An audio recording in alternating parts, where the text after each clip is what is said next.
Hi everyone, hope you're doing fine. Rema Namakula hit studio again, recording an album. The album is almost done, so get ready to party with Rema Namakula, the Ugandan baddest diva. Yes, nkugambye ekiriwo ekitambula mu ggwanga lyatu Uganda.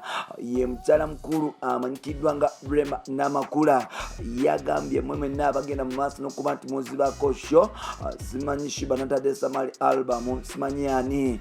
I'm returning, I'm coming back with a brand new album. Almost is done. Sponsored and all things are done by Rema Water, Mpola Rema and Hema. So yes, this occasion Msuze yakataja baita African album, African music sound. I think it is Azawi yakata. Yes, African music album, African music sound, Zawi. Yes, so Shiba is coming again. No, not Shiba. Rema is coming again. Is gonna give you the best. Wherever you've been missing about her, she's back. Yakoze nesi nakola neba producer benjawulo bangi. So the album is almost ready. Enoch is ready. Alimukola ne Enoch oyo wa B2C. So everyone is excited okuba nti awulira ku sound ya Rema Namakula. Hope music suwa kikadde nga bwali. Tugenda kuba ntubikutuusako eva wano tusobole okuba nti omanya biki bitambula mu ggwanga lyatu Uganda. Ankwaniriza naawe bonnyaniriza ku mukutu omuganzi ogumanyikiddwa nga Uganda Mukamooli. Amannya n'eddoboozi bamutantambi Jimso nga bulijjo. Number one rich boy made in Uganda. Yes, amawulire ogajja wano abalala tebakulimba nti babimanyi nnyo. Fe twabikuguka ne twasalawo kuba nti obulya tukuleetera cream. Abalabe batyokola ne bibabuusa amaaso. Fe twasalawo kuba nti tulikuleetera. Super excited Rema Namakula. So far yasobola okuba nti ayingira studio nakola oluyimba, nakola album number. Album eno eriko ennyimba nga 15 ez'enjawulo. Kuliko abayimbi bangi ab'enjawulo across the African continent. Waneno album ya Rema Namakula abantu bagirindiridde. People are so excited, especially the news fans across African continent, across the continent. Bagamba nti Rema, it has been a while without getting typical Rema Namakula. Tusubira Rema owa season seko wa kaliba no Rema omuyembe okuba nti akoma ku album eno. Album eno Rema tusubira okuba nti afeaturingako abantu bangi. So far ekiriwo nti Rema yagenze mu maaso n'okuba nti recording album. Lwaki Rema recording album? Rema album egenda muyamba etya era kiki kye twasuubira ku album eno mpola mpola. Now so far Uganda egenda mu maaso n'okuba nti enforcinga gye bayita corporate law eranga corporate law eranga gye bayita digital platforms okuli zi social media ez'enjawulo kwogatane digital music digital platforms okuli Spotify, okuli Boomplay, okuli Audiomack, okuli iTunes, okuli Apple Music, okuli Deezer, okuli Tidal, okuli Apple Music, okuli nezi Google. Zigenda mu maaso n'okuba nti zitundira abayimbi ab'enjawulo music mu nsi yonna. Era nga bannayuganda oba oli abegulidde omuze ogw'okustreaminga music ku platform ezo kw'ogatta ne YouTube. Rema Namakula abadde asiriseemu newankubadde nga ate music we abadde agenda maaso n'okuba nti atambula. Jjukira akayimba ke akamanyikiddwa nga Loko ke yakola n'omu Nigeria amanyikiddwa nga Chike kagenda mu maaso n'okuba nti kakola bulungi.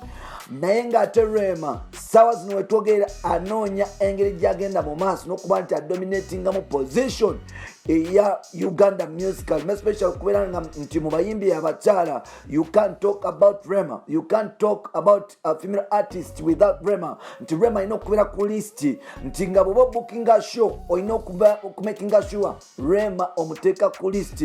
Nga Rema oba tomutadde ku list abantu tebajja. So far It is not easy kino ekintu okubeerawo nti kiba kizibu nnyo. For example, buli muntu alina ekigulu ssaawa zino e Kampala Uganda tasobola kuba show nga tekuliko Palaso, nga tekuliko Victor Luzi, nga tekuliko Liam Vice.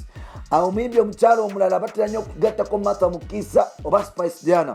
So abaana abato bagetinga batandise okuba nti bataking over seats ezaali ez'abashiba, ezaali ez'abarema, ezaali ez'abayimbi abalala. So Rema agenda akiraba nti bano abaana batandise okuba nti baleeta enzikiriza ku mugaati, nti omugaati abaana bagumalawo. So kyalina okukola kwe kusalawo okuba nti afumba amagezi amapya okomawo mu industry with a big comeback ya Rema Namakula. So far Rema abaddemu ng'ayimba mikolo, but ssaawa zino batadde industry. Tulina okuba tutegeka concerts abantu basobole okuba nti bajja, omuyimbi asobole okuba nti akola ssente. Nalabye Palace ataddeyo nnaku 2 cricket oval. Rema alaba business zitandise okuba nti zikomawo. Why not Rema? Rema yatadde album. First of all, ogezako provinga abantu bonna nti mugamba mbu nazaala, simanyi nsobola okugenda okuba nazaala, naye nsobola okuba kuba endongo newankubadde ng'ate n'akazaala. Kino kirabire ku mukyala mukulu amanyikiddwa nga Veronica Luja, abasinga gwe muyita Vinka.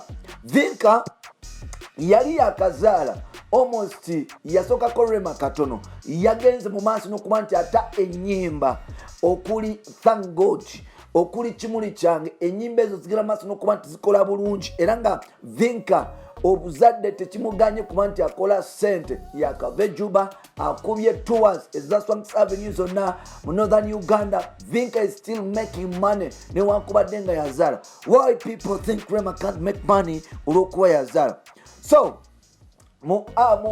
Rema ali mukola album eno yagipackagingze bulungi okusuutinga bafans be bonna, okuli bafan be abato abaliwo emyaka wansi we 18 n'abali above 18, abafumbo bannazaalako bano babakyala noonya mwami noonya bonna yabasootinze nti yagenze mu maaso nga nyokolayo buli muyimbi wa generation yonna namukwatako. Album eno nsuubira yalinyumye nnyo. This is my idea. Yalinyumye nnyo nga kuliko omusajja mukulu amanyikiddwa nga Edlisa Kenzo Musuuza. Era nja kusaba Rema Namakula officially osobole okuba nti oleeta Musuuza ku board mukole album eno, musobole okuba nti obolya because byaliwo naye mulina abaana, you have kids together. Omwana amalu yeetaaga okuba nti alabirira. So grudges aside, obukyawa aside, nsuubira Rema and Kenzo mwali tudde ku meza ne muteesa ne mukolayo oluyimba just like mulembe gwali gwa singles nga singles zezikola Fred Seruga balina controversy ne mukyala mukulu amanyikiddwa nga Catherine Kusasira, era mwabajjukira mu 2010 enenkola ya taxi agikola ya Jesonyiwa nojjukira akayimba akaliko nga like enenkola ya boda, obwo buyimba bali bwekona. So later on Catherine Kusasira ne musajja mukulu amanyikiddwa nga Seruga basobola okuba nti bekunganya ne bakola tune era bagenda maaso n'okuba nti bakola ssente. So eyo era ya singles egenda ng'eggwawo like mu digital era abayimbi abaliko bagezaako okuba nti bakomyawo album ne album okuselinga mulina okubeeramu art mungi. So Rema Namakula nsuubira walisobola okuba nti mutuula ne Kenzo ne mulaba emukola ne mubaako ekyamanyi kyemusobola okwekolera. Album eno nali agadde okulabako musajja mukulu amanyikiddwa nga Bebe Cool, because Bebe Cool ye yawa Rema platform eyasooka, yakola naye akayimba bakayita Sis and Seko akagenda mu maaso n'okuba nti katika omya Uganda mu bidongo ebyenjawulo paka ssaawa zino akayimba kano kakyali kamanyi. Sis and Seko kakolebwa producer Remix ate nga karekodingibwa mu Power Records kafuluma omwaka gwa 2011 awo nga AK47 mutabanyi muto wa Chameleon yakata champion. Chameleon alina owakabi.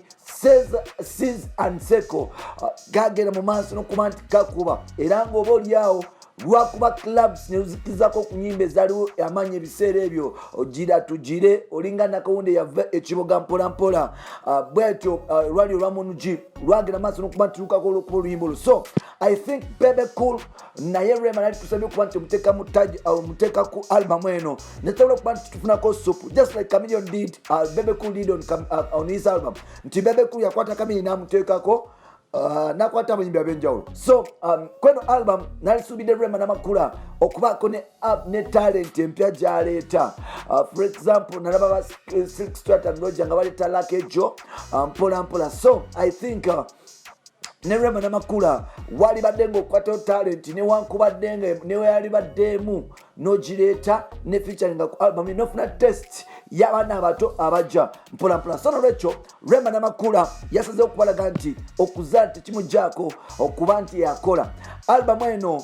Nsuubira zezimu ku album abantu ze bajja okugenda mu maaso n'okuba nti basomera because bw'otuna album ezize seringa eyagezagezaako naye tuwadde ne album ya mukyala mukulu amanyikiddwa nga Azawe nti ennyimba ze kuliko ezigenda nga ziyitamu tuyiribanga bamajja featuring Fit for Micah, slow dancing, waliwo olwo oluyimba lwe yakola ne Oliza like bw'otunulira sound nti agenda maaso n'okuba nti crossing over. So album ya Zawe siri ebadde ng'ey'amaanyi mpola mpola tulinda kulaba ya Rema Namakula bwegenda okuperforminga. So mwemena ababadde bamisinga Rema Namakula kikaseera okuba nti muwawule amaloboozi aje asooka abakube ku ndongo temwekwasa nti ate Rema no time yakudda mu disco gwe bakuba tune nezimugwako yagenda mu maaso. Olunaku lwaleero nsobodde okuba nti mpulirizaako mukyala mukulu amanyikiddwa nga Cindy yakoze oluyimba lwoluyita Local Man nti Cindy naye asobodde okuba nti akomawo nti Cindy naye yakazaala naye atadde oluyimba olugenda okuteeka Kampala ku lunkenke. So Rema returning back with an album katugirinde tugirabe mwekomire wano tusobole okuba nti tukutuusaako ebintu ebyenjawulo. Bakutantambi Jimso Rich Boya Maxudi Junior made in Uganda Sikoga Sigejja ate Nina Ntamegwa. Bye bye for now. SBM House of Fragrance. We deal in all types of fragrance, mists, lotions, creams, shower gels, face and body oil perfumes.